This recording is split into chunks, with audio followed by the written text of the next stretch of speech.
Наконец-то я получу права. Как же хочется потренироваться. Не терпится. Где же мой парень? Да, в принципе, сама справлюсь. Вэх уже вожу, смогу же как-то на механике. Попробовать или нет? Всё.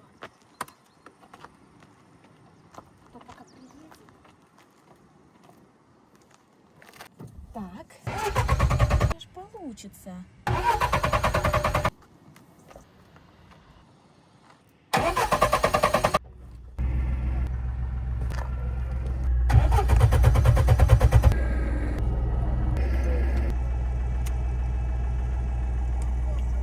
Упс.